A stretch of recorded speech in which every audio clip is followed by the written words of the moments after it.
నమస్తే, welcome to మధురం channel. ఈరోజు ఈ వీడియోలో కెమికల్ ఫ్రీ ఇన్స్టెంట్గా మెహందీ ఎలా ప్రిపేర్ చేసుకోవాలో ఈ వీడియోలో చూద్దాం. అలాగే మన ఛానల్లో వీడియోలు మీకు నచ్చినట్లయితే ప్లీజ్ సబ్స్క్రైబ్ చేసుకొని సపోర్ట్ చేయండి.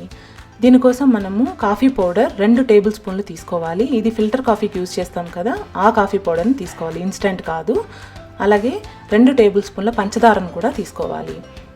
ఈ రెండింటిని ఒక బౌల్లో వేసుకొని ఒకదానితోటి బాగా కలిసేలా కలుపుకోవాలి. మనకి ఇప్పుడు పండుగలు సంక్రాంతి అన్నీ వస్తున్నాయి కదా, ఎప్పుడు పెట్టుకునే గోరింటాకు బయట కోన్లు కాకుండా ఇలా ట్రై చేసి చూడండి, మీకు తప్పకుండా నచ్చుతుంది. ఇప్పుడు ఇవి ఇలా ఒకదానితోటి మిక్స్ అయిన తర్వాత ఇలాంటి ఒక గిన్నెని తీసుకోవాలి. ఇది పాత గిన్నె, అంటే ఫర్దర్గా కుక్ చేసుకోవడానికైతే పనికిరాదు. ఇది ఇలా మెహందీలు తయారు చేసుకోవచ్చు. సో ఇలాంటి ఒక గిన్నెని, అంటే పడేసేదానికి రెడీగా ఉన్నటువంటి ఒక గిన్నెని తీసుకొని ఇప్పుడు ఈ గిన్నె మధ్యలో ఒక ఫ్లాట్గా ఉన్న రాయిని పెట్టుకోవాలి.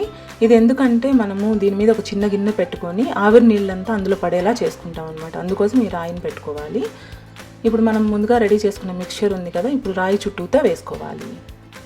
మనకి బయట షాప్లు కొనే కోన్స్లో కెమికల్స్ ఉంటాయి, కొంతమందికి పడవు, ర్యాషెస్ వస్తాయి. అటువంటి వాళ్ళకి ఇది బెస్ట్ ఆప్షను. అంటే మనం అన్ని న్యాచురల్ ఇంగ్రీడియంట్స్, అంటే న్యాచురల్ అంటే కాఫీ పౌడరు, పంచదార, ఎటువంటి కెమికల్స్ వాడలేదు కదా, సో చిన్నపిల్లలతో సహా ఎవరైనా యూజ్ చేసుకోవచ్చు.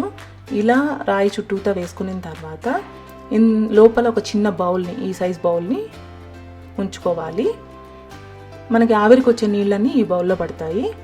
ఇప్పుడు స్టవ్ మీద పెట్టుకొని పైన కూడా ఇలాంటి బౌల్ని పెట్టుకొని, అంటే లోపల వచ్చే ఆవిరిని బయటికి పోనీయకుండా సీల్ చేసే విధంగా ఒక బౌల్ని కూడా పెట్టుకొని ఒక గ్లాస్ నీళ్లు కూడా వేసుకోవాలి.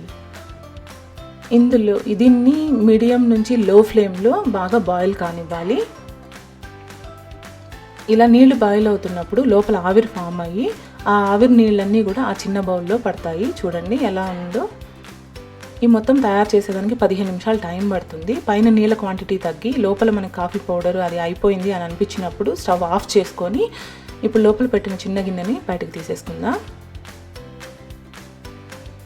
చూసారా అడుగు భాగం ఎలా మాడిపోయిందో.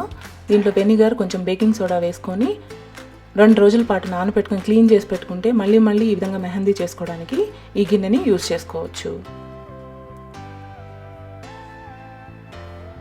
ఈ నీళ్లు బాగా చల్లారిన తర్వాత ఇందులో మనము బొట్టు పెట్టుకోవడానికి, పూజకి యూజ్ చేస్తాం కదా కుంకుమ, కొద్దిగా ఈ కలర్ ఉంటే బాగుంటుంది. ఈ కుంకుమని కొద్దిగా వేసుకుంటూ థిక్ పేస్ట్ లాగా చేసుకోవాలి. కొద్దిగా వేసుకుంటూ కలుపుకోండి. చూడడానికి ఈ క్వాంటిటీ ఉంది, కానీ ఇది 4-5 2 చేతులకి పెట్టుకోవడానికి సరిపోతుంది.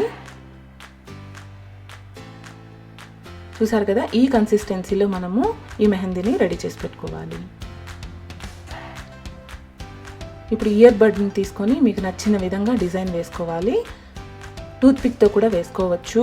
అలాగే కోన్ లాగా తయారు చేసుకొని వేసుకోవాలి అని అనుకుంటే మీరు క్వాంటిటీ ఇంకొంచెం ఎక్కువ చేసుకొని, అలాగే థిక్నెస్ కూడా పెంచుకొని ఆ కోన్లో వేసుకొని మీకు నచ్చిన డిజైన్ లాగా కూడా వేసుకోవచ్చు. నేను ఒక సింపుల్ డిజైన్ వేసి చూపిస్తున్నాను. మీరు సోప్ టచ్ కాకుండా, అంటే గిన్నెలు తోమడము, బట్టలు తోమడం ఇలాగని చేయకుండా ఉంటే ఇది వారం రోజుల వరకు ఉంటుంది. అట్లా చేయాల్సి వస్తే మాత్రము ఒక 4 డేస్ వరకు ఇది ఉంటుంది. ఆరిపోవడం కూడా చాలా ఈజీ. ఒక 15-20 నిమిషాల్లో ఇది ఆరిపోతుంది. ఇలా నీళ్ళతో ఒక మామూలు నార్మల్ వాటర్తో కడిగేసుకుంటే చూడండి, మనకి గోరింటాకు పెట్టుకుంటే ఏ న్యాచురల్ కలర్ వస్తుందో అలా కలర్ వస్తుంది. చూసారా, కెమికల్ ఫ్రీ ఇన్స్టెంట్ మెహందీ. తప్పకుండా మీరు కూడా ట్రై చేసి ఎలా వచ్చిందో నాకు కామెంట్ చేయండి. అలాగే మన ఛానల్లో వీడియోలు మీకు నచ్చినట్లయితే please like, share and subscribe. Thanks for watching. Next వీడియోలో కలుద్దాం.